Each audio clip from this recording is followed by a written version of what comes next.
Uyghurs are a Turkic ethnic group, most of whom live in the Tarim Basin area of China, called Xinjiang, or East Turkestan, depending on to whom you are speaking.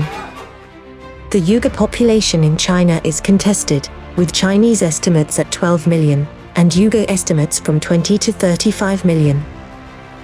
To understand why these topics are contested, the conflict between the People's Republic of China and the Uyghurs, and why the current human rights abuses are happening to the Uyghurs, we must first understand the history of the Uyghurs.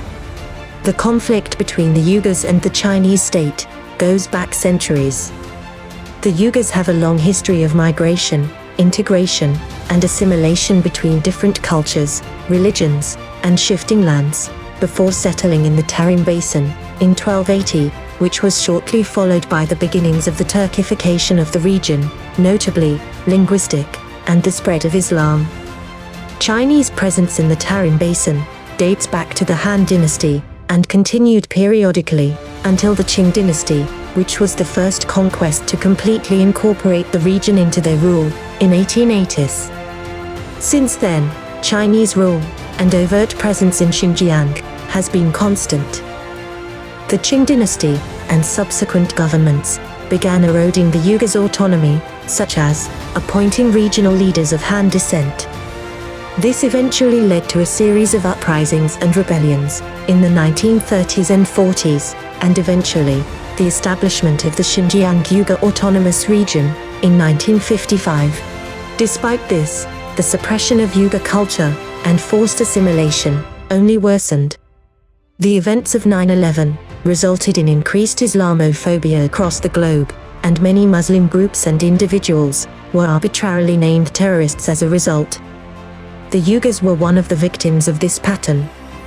In 2005, China named 4 Uyghur movements and 11 individuals as terrorist threats. Several scholars, news articles, and other individuals have since found conflicting and missing evidence for the CCP's claims. China's use of the word terrorism for a largely Muslim population in a post-9/11 world amounts to fear-mongering, and only continues to serve their purpose of othering the Uyghurs and erasing their identity. The word terrorist paints the Uyghurs as a threat, rather than a traditional enemy.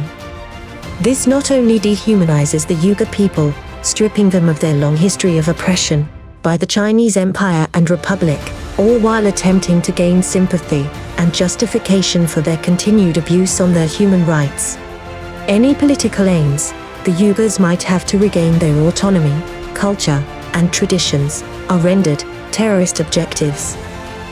Since 2017, it has come to light that China has been performing multiple human rights abuses against the Uyghur population and other ethnic minorities.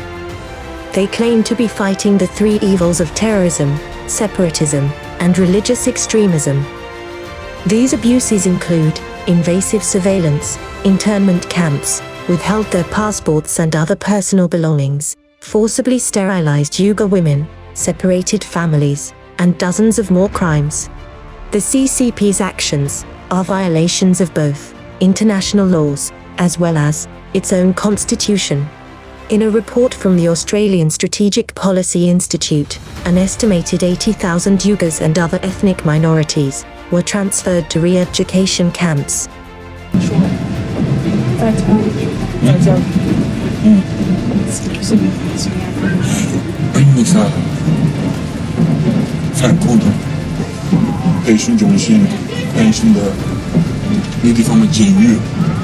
The Xinjiang Data Project has identified 380 detention centers across Xinjiang, and has classified 4 tiers of camps.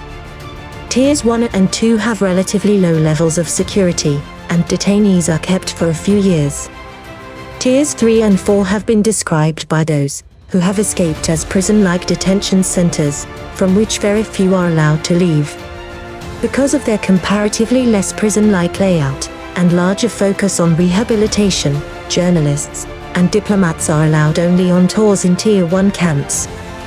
For the detainees, are told to be on their best behavior.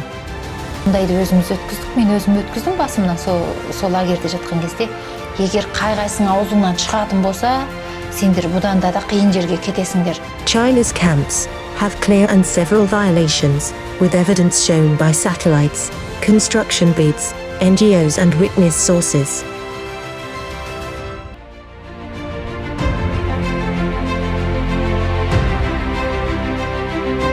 One of these is International Labour Organization's Abolition of Forced Labour Convention, conventions and protocols that China has yet to ratify. There are also violations even in the ILO conventions that China has ratified, such as the C111 Discrimination Convention of 1985, the C122 Employment Policy Convention of 1964, or the C144 Tripartite Consultation Convention, 1976. Witnesses from these camps in the past 2 years have testified to Xinjiang authorities coercing, or even forcibly, administering unknown drugs, injections, implanting IUDs, and surgical sterilization. We'd go village to village, gather all the women and herd them onto tractors. Young women were fitted with contraceptive devices. Pregnant women would have to have an abortion, then sterilization. We even inserted birth control implants into women's upper arms to prevent pregnancy. This is how the government persecuted the Uyghur women. Even outside the camps, women who violated the birth control policies were given fines that were 3 to 8 times the average annual disposable income. If and when they could not pay, they were sent to re-education camps.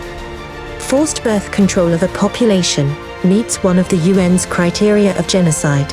Even outside the camps, Uyghurs in Xinjiang are living under the most intense surveillance system in the world.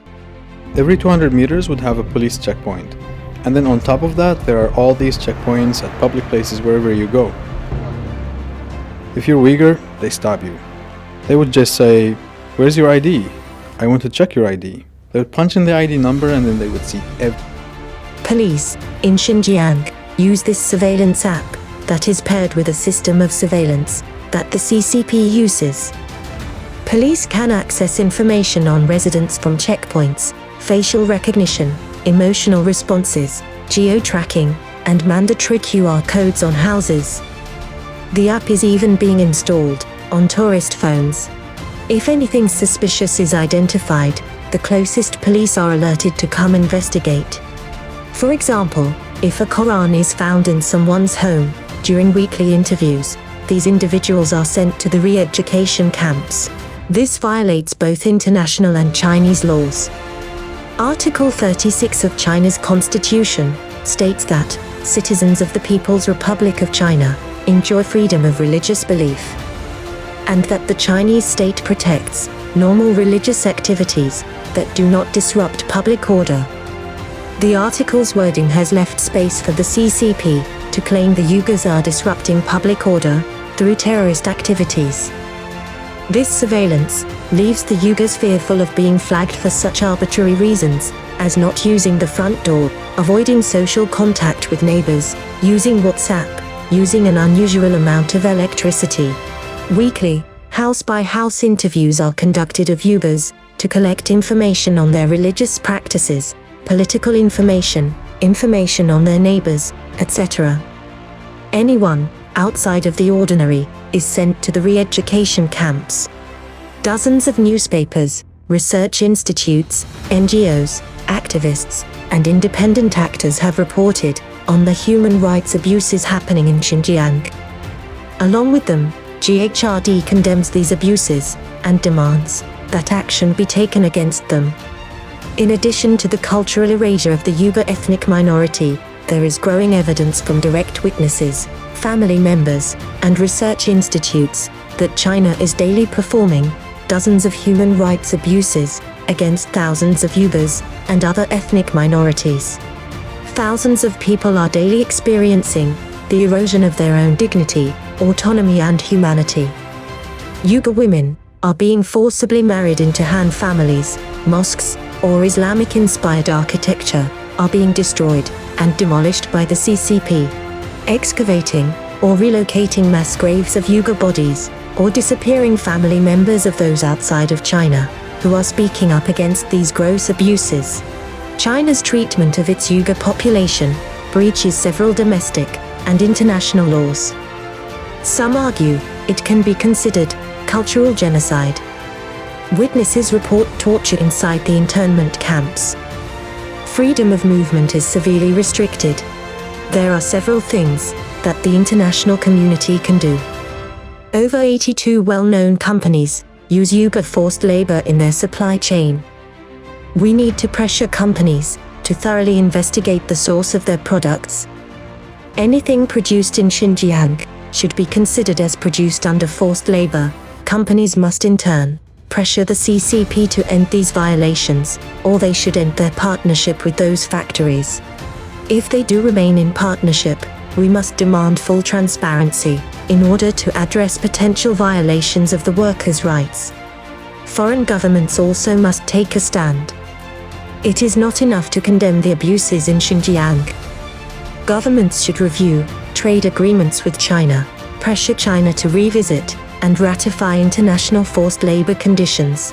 Recognize that China's growing middle class and increasing economic wealth is leaving the Uyghurs and other ethnic minorities behind. Xinjiang is an essential stop in China's One Belt, One Road initiative and is increasingly becoming China's manufacturing hub.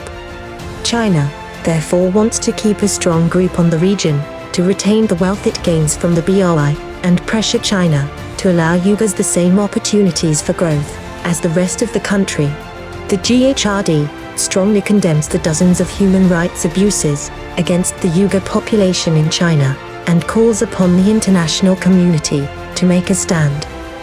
Together, we can pressure China to make a change. If you are interested in learning more about this topic, there are several sources reporting on this, some of which are regularly updated with new information.